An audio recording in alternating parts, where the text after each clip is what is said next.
Every note that I play now feels like the right one. What's your biggest advice to get into a role like you're at today? That's an excellent question, Kori. So I first say that as a young person, if you do have that nerdy nature of loving math and science, you do need to make sure you get that technical degree. I think that's really important. Don't shy away from getting that technical degree. You'll see as you move up and you go to college, there'll be fewer and fewer women. When I graduated, there were only 19 out of 111 graduates that were women. And I'm so glad that I stuck with that. Okay, so really make sure you get a good, strong technical base. And if you do happen to be a social being who's interested in the business side and understanding how this whole system runs, get experience in that way. Maybe your first few roles would be more technical, but I do highly recommend getting an MBA. I think that's what helped me bridge the gap between being a technical person to a business person. And I always knew that I wanted to be a technical person in high tech, because I always wanted to be surrounded by the technology. I didn't necessarily want to be doing it. And so really just stick with that passion and find good mentors and sponsors, just like we can develop a relationship like this. Yeah. I wished I had someone when I was younger who guided me, because there were many times when I thought I wasn't doing the right thing. But knock on wood, it turned out okay, and I'm thrilled at doing what I'm doing today. And the one other thing I'm going to add in, I know this may be something for another time, but I'm also a mother of 4 sons. And so I want to teach them how important women are just working in technology, all of that. But also that you can have a wonderful family life and a work life at the same time. And isn't that that's what we all want, right? Yeah.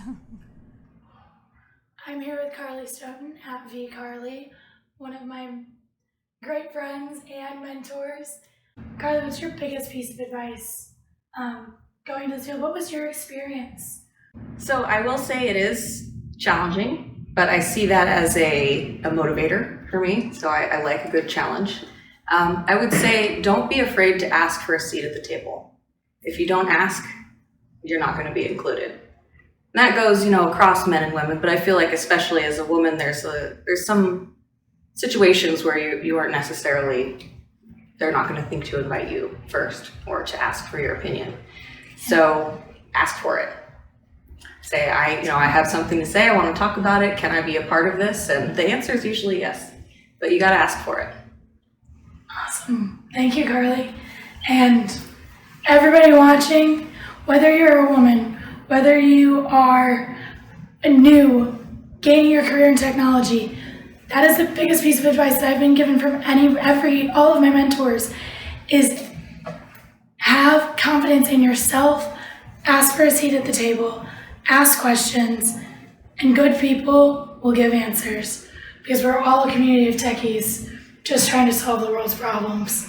Yep. So glad that you're passionate about women in tech and minorities in tech, because it's an intimidating field to get into. It is. It's a little scary, Yeah, especially. yeah. And what's your biggest advice for navigating all of this? Your biggest advice for somebody emerging into a tech career? You know what? Find a mentor you can trust, someone who can give you honest feedback. One of the, I think, greatest pieces of feedback I got from was one of the managers, I think, that pushed me the hardest. Once told me, you know what, Keith, you're a really smart guy, really smart kid. I could call myself a kid back then because it was a while back ago. He said, but I'm going to give you some advice that might sound weird on this channel, but I'm going to give you some advice. You're black, which was a revelation to me, believe it or not. At that point, 20 plus years old, I did not realize that. But his advice was, you have to take away all the excuses for why people don't give you the job. Women, have the same challenge.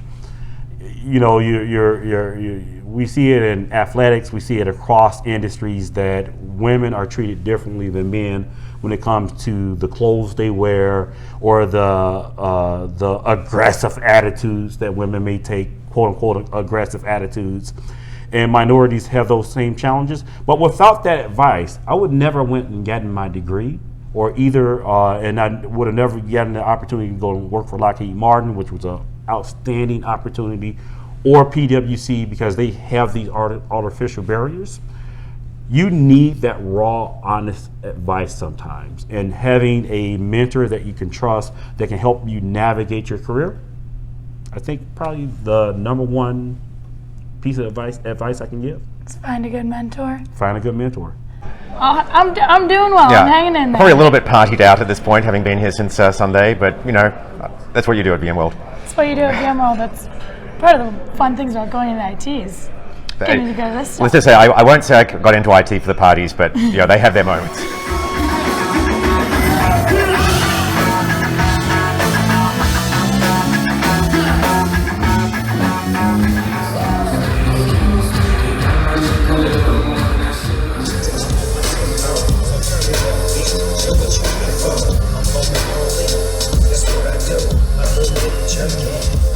If you had one piece of advice for somebody starting their career in technology, what would it be? So I think it's always a good idea to try to be as broad as you possibly can. And so I had great fortune when I was early in my career to start working with a professor from MIT called David Clark. He's one of the legends of the internet, and you know, from that generation, slightly older than me, that really did build the internet.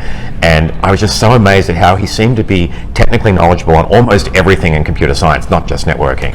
And so that's the thing I've always aspired to do. And if I can give you a second part of the answer too, I'd say being able to communicate your ideas well to other people is as important as having the good ideas in the first place. And so that's another thing that when I saw David Clark give his first presentation, or the first time I saw him give a presentation, it was just blew me away. And I was like, I want to learn to have presentation skills like that. And so I think that, you know, people often neglect communication if they're in the IT business, but it's so important. Yeah. Well, thank you so much. And you're an awesome presenter. We just saw you on Packet Pushers. We've seen you speaking at a bunch of podcasts and webcasts all throughout the week here. Well, thanks.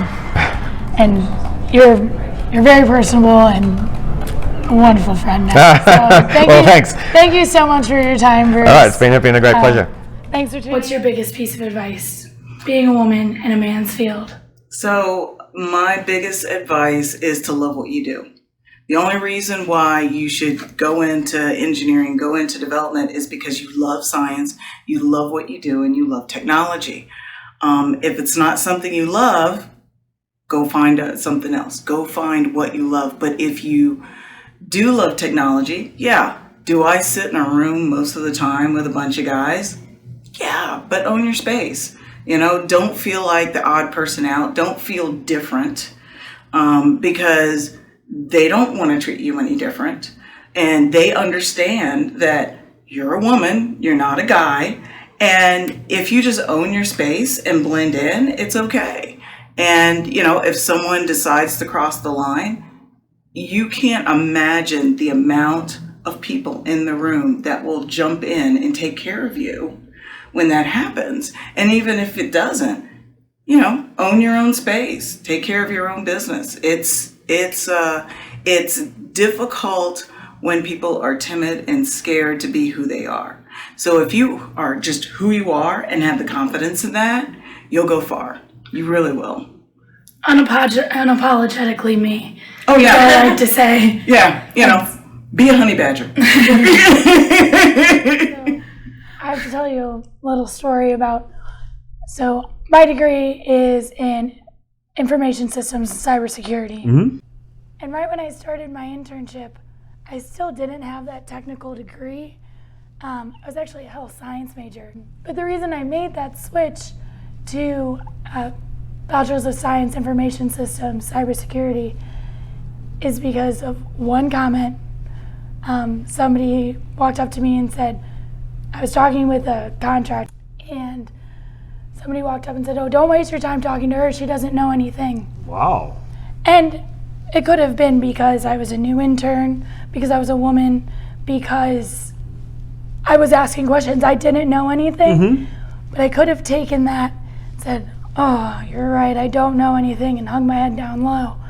But my motto now is, tell me I can't, and I'll show you that I will. Great motto. That same week, I changed my major, So when you look at my LinkedIn, sir, you know that I do have that knowledge, and you can't take that away from me. That's a You know, great story. when someone says do what you love, I mean, do what you love in your own time, but work in the field that you're going to be successful at, that brings the skills that you've learned over your lifetime to bear, and where you can make some money and feel as though you can move the needle. I think that the biggest things that young folks can experience is, number one, that there's a meaning to what they're doing. Number two, they're growing in their skills and they feel as though they're making an impact.